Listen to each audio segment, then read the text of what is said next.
हाँ प्यारे बच्चों, ये जो थंबनेल में सवाल लिखा हुआ है आपके सामने कि एक बॉडी को 70 से 60 डिग्री सेल्सियस तक आने में 10 मिनट का समय लगता है। एक बॉडी को 70 से 60 तक आने में 5 मिनट का समय लगता है बेटा, 10 नहीं 5 मिनट का समय लगता है। तो उसी बॉडी को 60 से 50 सेल्सियस तक आने में कितना समय लगेगा?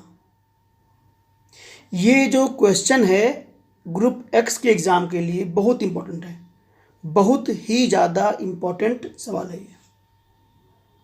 इसको करने के लिए एक टेक्निक हमारे पास है, बहुत ही आसान टेक्निक है और आपको उसे ध्यान से समझना है। तो हम लोग इस प्रकार के सवालों को करने के लिए करते क्या है बेटा, कि जैसे ये हमारी कोई बॉडी है, ये हमारी कोई बॉडी है बेटा, और हम लोग इसको, ये बॉडी बेटा हमारे पास है, इसका शुरू में टेम्परेचर है θ1, शुरू में टेम्परेचर है इसका θ1, और जहाँ ये बॉडी रखी है, जहाँ ये बॉडी बेटा रखी है उस परिवेश का तापमान θ0, जो सराउंडिंग है उसका टेम्परेचर है θ0।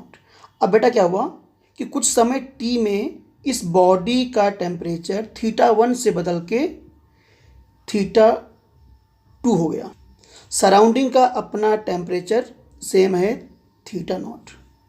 तो बोलेंगे कि ये टाइम कितना लगा, ये जो टाइम लगा बेटा, ये t हमें ये निकालना है। आप लोग इस टाइम को कैसे निकालोगे? तुक्का मारोगे या दिमाग से खेलोगे? भाई तुक्का मारने में गलती हो जाएगी, तो दिमाग से खेलो बेटा। दिमाग से खेलने के लिए हम लोग यहाँ पे एक फॉर्मूला यूज करते हैं बेटा। देखो बॉडी कहाँ से कहाँ तक गई बेटा, θ1 से θ2, तो θ1 माइनस θ2 अपॉन समय कितना लगा t बराबर, यहाँ पे कुछ कांस्टेंट आएगा k। अब आता है कि θ1 से θ2 दोनों टेम्परेचर का एवरेज, यानी कि θ1 प्लस θ2 अपॉन 2 माइनस सराउंडिंग का टेम्परेचर θ0। इस ट्रिक का यूज करेंगे, इस टेक्निक का यूज करेंगे और एक एक मिनट में, एक एक सेकंड में, 10-10 सेकंड में इसका आंसर निकालेंगे एक एक लाइन में। आप देखना जो सवाल है उसको मैं कैसे जल्दी करता हूँ, कुछ कैलकुलेशन दिमाग में ही हम लोग कर देंगे तो जिससे जल्दी हो जाएगा। और ठीक है बेटा, तो आओ आगे सवाल देखते हैं।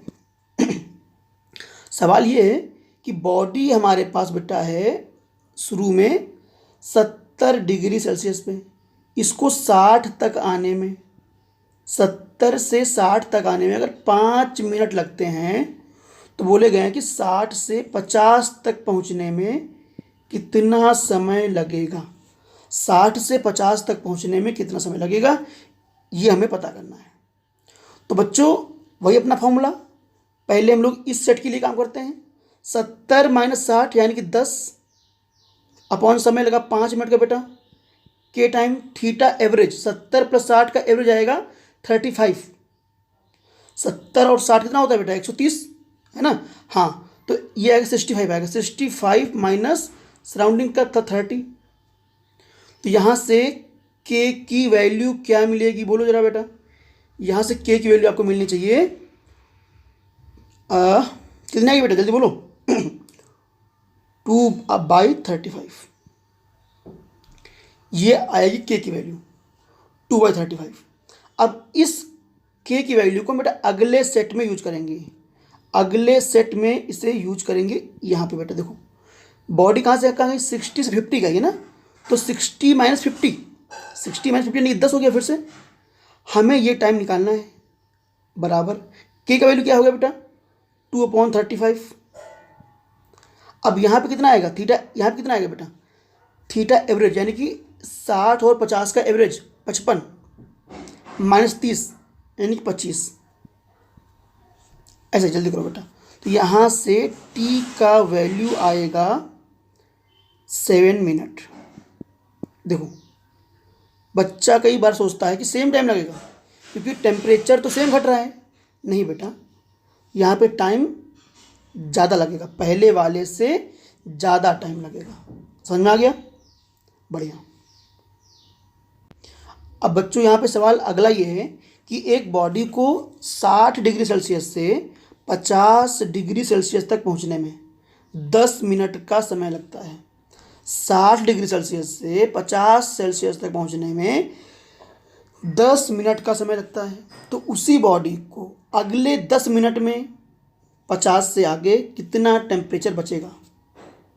मतलब 10 मिनट के लिए इसे हम और ठंडा करें तो 50 से कितना कम इसका टेम्परेचर हो जाएगा। बेटा आपके यहाँ पे ऑप्शन है more than 40, less than 40, equal to 40 या नन ऑफ दिस। ये 4 बेटा आपके ऑप्शन है कि अगले 10 सेकेंड में बॉडी का टेम्परेचर 40 सेल्सियस से कम रहेगा, ज़्यादा रहेगा, या इक्वल रहेगा, या नन ऑफ दिस रहेगा। तो जो बच्चा दिमाग से खेलेगा वो तो बोल देगा कि गुरुजी अगले 10 सेकेंड में टेम्परेचर 40 से ज़्यादा रहेगा। तुक्का मारने वाला बोलेगा कि भैया अगर पहले 10 मिनट में 10 घटा है तो अगले 10 मिनट में भी 10 सेल्सियस ही घटेगा, तो बोलेगा गुरुजी 40 के इक्वल आएगा। जबकि ये गलत है बेटा, 40 से ज़्यादा आएगा। कैसे आएगा अब मैं आपको दिखाता हूँ एकदम प्रॉपर सॉल्यूशन करके। देखो भाई साहब, हम लोग फॉर्मूला लगाते हैं अपना θ1 माइनस θ2 अपॉन टी बराबर के θ1 प्लस θ2/2 माइनस θ0। इस फॉर्मूले को हमें लगाना है, इस फॉर्मूले को हमें बार बार यूज करना है। तो जो बेटा पहली कंडीशन है वो बॉडी का था 60 से 50 आने में ना, यानी कि 10 का चेंज आया टेम्परेचर में, तो टाइम भी 10 का लगा था बेटा, बराबर के। ध्यान से देखना बेटा, θ1 प्लस θ2 60 प्लस 50 अपॉन 2 यानी कि 55 माइनस 30 है बेटा हमारा सराउंडिंग का टेम्परेचर। तो यहाँ से के की वैल्यू क्या आएगी बेटा, यहाँ से के की वैल्यू आएगी आपकी 1/25। इस के की वैल्यू को हम अगले कैलकुलेशन में यूज करेंगे। अगला कैलकुलेशन बेटा क्या है, इसको आप पहले आराम से उतारिए और देखो। जो नेक्स्ट हमारा बेटा यहाँ पे है कैलकुलेशन कि बॉडी का समय कितना, यानी कि अगले 10 मिनट में उसका फाइनल टेम्परेचर कितना आएगा, θ2 कितना आएगा। चलो θ1 माइनस θ2 अपॉन, बात है अगले 10 मिनट की, तो हमें इस बार निकालना है θ2। के बेटा मान कितना है 1/25। θ1 प्लस θ2 50 से जाना है θ2 पे, यानी कि 50 प्लस θ2/2 माइनस 30। इसको सॉल्व कीजिए आप लोग बेटा। तो देखो हम इसे अगर सॉल्व करना चाहें तो 10 ये है, और बेटा अगर मैं थोड़ा दिमाग से अगर खेल दूँ, चलो एक स्टेप कर दें, कोई दिक्कत नहीं। 50 माइनस θ2/10 बराबर 1/25। यहाँ पे 2 ले लो एलसीएम नीचे, तो 50 प्लस θ2 माइनस 60 है ना। अब देखो यहाँ गया 50, 10 यहाँ से कट जाएगा 5 बार, ये 5 टाइम कट गया पूरा बेटा। ये 5 में क्या करूँगा, इस 5 को मैं सीधा यहाँ पे इस तरफ ले आऊँगा पूरे के साथ मल्टीप्लाई करके।